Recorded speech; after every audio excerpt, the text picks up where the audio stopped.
Tebe interesuje vjerovatno ulaganje u malu privredu. Pa i mala i velika, jedno bez drugog ne ide. Da, mi smo zadnjih godina pokušali da otvorimo perspektivu ulaganja u malu privredu i na taj način obezbedimo i pospešimo i zapošljavanje, obzirom da smo se sukobili sa velikim problemom nezaposlenosti, kao i zbog toga da skinemo jednu dilemu da i mala privreda znači dosta za razvoj ove opštine i za njen dalji prosperitet.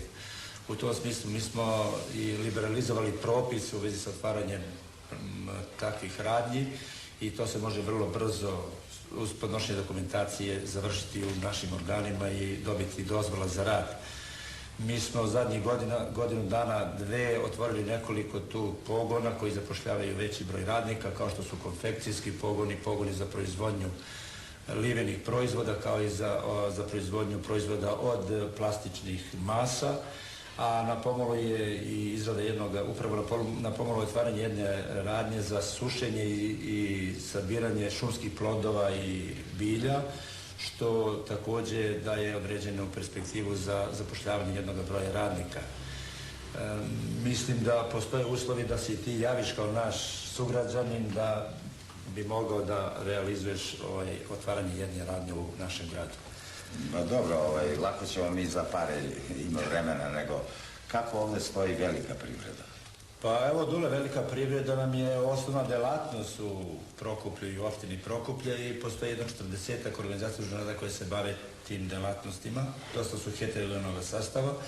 Jedan deo se bavi primarnom proizvodnjom i koriste se resursi domaćeg područja, a jedan broj organizacija je dosta orijentisan na uvoz sirovina kao i na druge repromaterijale. Ja bih pomenuo da u zadnje vreme, za zadnje 4 godine, mi smo podigli nekoliko novih objekata, posebno preradni kapacitet Hisar koji se bavi preradom voća i povrća, kao i kandiranim voćem i povrćem i čokoladnim proizvodima. Ta nova fabrika zapošljava oko 1000 radnika, jedan deo proizvodnje oko 30 do 35% izvozi na zapadno tržište i njena proizvodnja je ove godine negde u finansijskom iznosu oko 9 do 10.000 milijardi dinara. Takođe bih pomenuo radnu organizaciju Topličanka koja zapošljava oko 1800 radnika, bavi se proizvodnjom prediva od pamuka.